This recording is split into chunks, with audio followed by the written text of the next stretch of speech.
अच्छा जी, हमारे पास आज का टॉपिक है पॉलीमॉर्फिज्म, जिसके अंदर हम पहला कंपोनेंट इस्तेमाल करने के लिए जा रहे हैं मेथड ओवरलोडिंग। ठीक है, तो यहाँ पर मैं एक कमेंट बना लेती हूँ कि पॉलीमॉर्फिज्म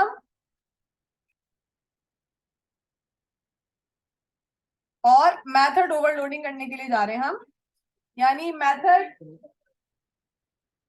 ओवरराइडिंग नहीं कर रहे हैं। अब सबसे पहले मेरे डॉक्यूमेंट में एक क्लास मौजूद है, जिस क्लास का नाम क्या है? प्रोग्राम। हमारे पूरे डॉक्यूमेंट में एक क्लास मौजूद है जिसका नाम क्या है? प्रोग्राम। अगर मैं चाहूं तो मैं इसमें भी काम कर सकती हूँ। क्या मैं इसमें फंक्शन नहीं बना सकती? बिल्कुल बना सकती हूँ अपनी मौजूदा क्लास में, लेकिन मेरा दिल चाह रहा है कि मैं एक नई क्लास बनाऊं। अगेन जरूरी नहीं है, अगेन आप प्रोग्राम में भी काम कर सकते हैं। मैं इस क्लास से बाहर आ रही हूँ, क्लास, ठीक है, इस क्लास से बाहर आ गई और अपनी एक क्लास बना रही हूँ।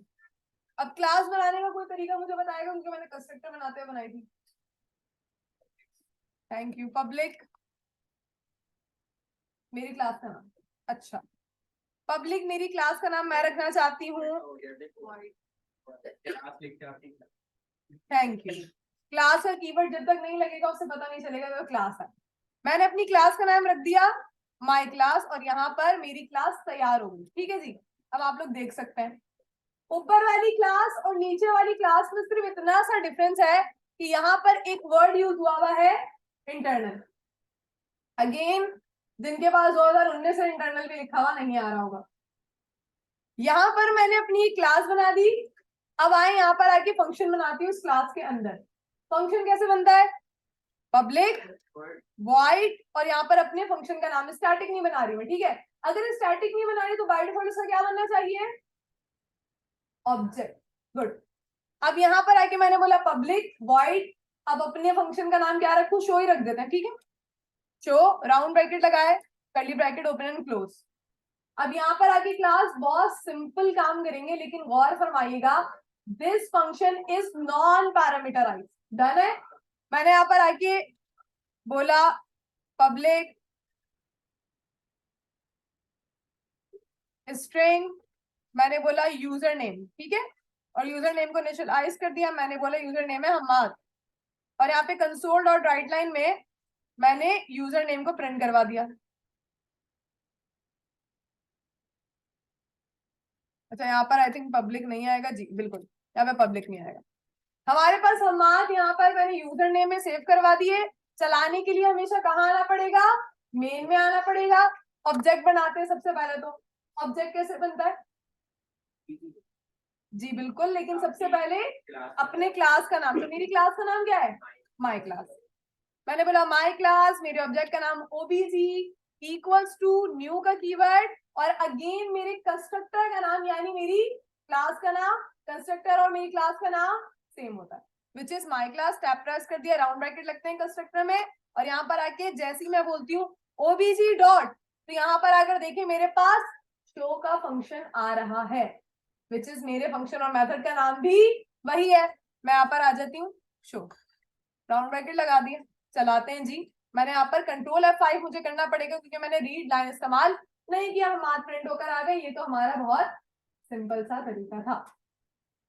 अब बुक की सेकंड लाइन फॉलो करते हुए, which is following methods in a class, यानी एक ही क्लास रहेगी, हैव द सेम नेम, शो ही नाम का बनाऊंगी, लेकिन सिग्नेचर डिफरेंट कर दूंगी। अब कैसे?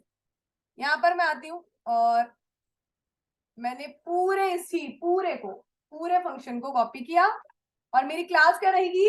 My class. इसके अंदर आऊंगी, बाहर नहीं आऊंगी, पेस्ट कर दिया। अब जाहिर है थोड़ी देर बाद मेरे फंक्शन को एहसास हुआ कि शो नामी फंक्शन तो ऑलरेडी मौजूद है, मैं तो सेम नहीं रख सकता। तो भाई चेंज करने के लिए मैं आके इसके अंदर क्या पास कर दूंगी? एक पैरामीटर। मैं आई, मैंने बोला स्ट्रिंग यूजर पास पास कर दिया मैंने। बिल्कुल ठंड पड़ चुकी है मेरे फंक्शन को, मुझे मना भी नहीं कर रहा। आए जरा, यहाँ पे भी मैं चेंज कर देती हूँ। मैंने बोला यूजर पास, और यूजर पास में क्या दे दूं, हम्माद 1 2 3 4 दे देती हूँ, और यहां पर भी प्रिंट क्या करवा दूं, यूजर पास। ठीक है, और क्योंकि मैंने पैरामीटर पास करते हुए स्ट्रिंग बता दिया है, तो यहां पर अगेन स्ट्रिंग बताने की जरूरत पेश नहीं आनी चाहिए। अब प्रिंट करवाते हैं जी हम्माद को। ठीक है, अब एक और चीज हो सकती है, याद रखिएगा, याद रखिएगा, बल्कि आप सबको याद भी होगा कि जब मैंने पैरामीटर पास कर दिया है तो कॉल करवाते हुए किस में आंसर पास करवाऊंगी, नो जी, तो वो क्या कहलाएगा, पैरामीटर का आंसर क्या होता है, argument. Thank you so much. मैंने पूरे इसी को कॉपी किया, नीचे देख लीजिए, हम्माद का पासवर्ड नीचे कहीं नहीं है, देख लीजिए, ऊपर पास करूंगी, this is parameter, this is parameter, again repeat, this is parameter. अब मैं आर्ग्यूमेंट पास करने जा रही हूँ। ओबीजी में आ गया एरर, मैंने बोला ओबीजी 1 कर देते हैं इसको, ऑब्जेक्ट तो दूसरा बनाना पड़ेगा ऑफ कोर्स, क्लास वही रहेगी, ओबीजी 1 डॉट शो।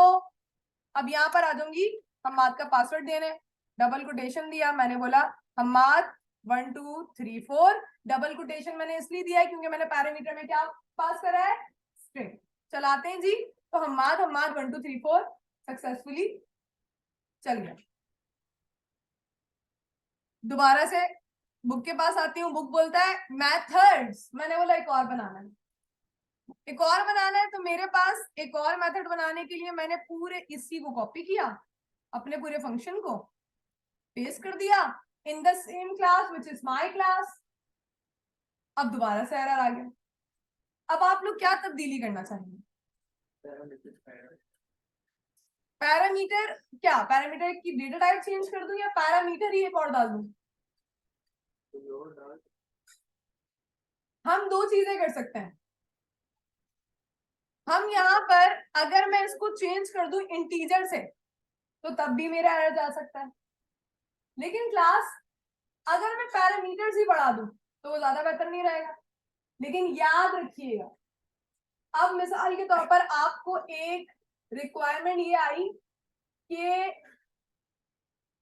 5 आपने डेटा टाइप लेनी है और वो सेम लेनी है, तो अगर मैं दोबारा से यहाँ पर स्ट्रिंग लूंगी तो मुझे एरर ही बोलेगा ना, क्योंकि मैं ऊपर ले चुकी हूँ। आप क्या करें जी, यूजर पास नहीं यूजर, हाँ बिल्कुल यूजर पास चेंज होगा, यहाँ पर स्ट्रिंग बोल देते हैं यूजर सिटी, लेकिन फिर भी वो मुझे एरर देगा क्योंकि मेरा नंबर ऑफ पैरामीटर 1 है ऊपर, दोबारा से नीचे 1 दे रही हूँ, उसको 2 कर दें। समझ गए, दो चीजें, या तो डेटा टाइप चेंज कर दें या तो नंबर ऑफ पैरामीटर चेंज कर दें। अगेन रिपीट करें, या तो इसको इंटीजर, डबल, 4 कर दें, फ्लोट कर दें, या तो नंबर ऑफ पैरामीटर चेंज कर दें, 1 2 3 4 बढ़ा दें। मिसाल के तौर पर अभी देखो एरर चला जाएगा, जैसे मैंने यहाँ पर आके बोला इंटीजर, एरर गायब हो गया क्योंकि डेटा टाइप चेंज हो गई, ऊपर वाली की स्ट्रिंग है, नीचे की इंटीजर है। एक और चीज से हो सकती है, दोबारा से स्ट्रिंग किया, कॉमा लगाया, मैंने बोला इंटीजर यूजर फोन नंबर, जी मैंने बोला फोन यूजर फोन, ठीक है। तो अब क्या हुआ, 1 2 और यहाँ 1 सिर्फ, तो इस तरह ओवरलोडिंग क्या कर रहा है, सबको एक्सेप्ट कर। अब मैंने यहाँ पर 2 पास कर दिए, आ जाए चले, मैं यहाँ पर आई, मैंने बोला यूजर सिटी कॉमा, बल्कि कॉमा नहीं, दूसरी लाइन में प्रिंट करवाते हैं, मैंने बोला यूजर का फोन भी प्रिंट करवा देना, ठीक है। और पास कहाँ करूंगी, ऊपर आर्ग्यूमेंट में 2 चीजें पास करूंगी क्योंकि मैंने कितनी चीजें दी हैं, 2 चीजें। पूरी चीज को इसको कॉपी करा, पेस्ट कर दिया, ऑब्जेक्ट obj2 से कर देती हूँ, न्यू वो रही रहेगा, मैंने बोला obj2, और यहाँ पर पहली चीज क्या स्ट्रिंग है जी, यूजर की सिटी कराची दे देते हैं, फोन नंबर कुछ दे देता है, तो सिटी डबल कोटेशन में देनी पड़ेगी क्योंकि स्ट्रिंग लिया है पहले, तो मैंने बोल दिया कराची, और फोन नंबर कॉमा लगाया मैंने क्योंकि 2 पैरामीटर है मेरे पास, तो 2 आर्ग्यूमेंट होंगे, मैंने बोला कराची कॉमा, और यहाँ पर कोई भी नंबर दे दिया।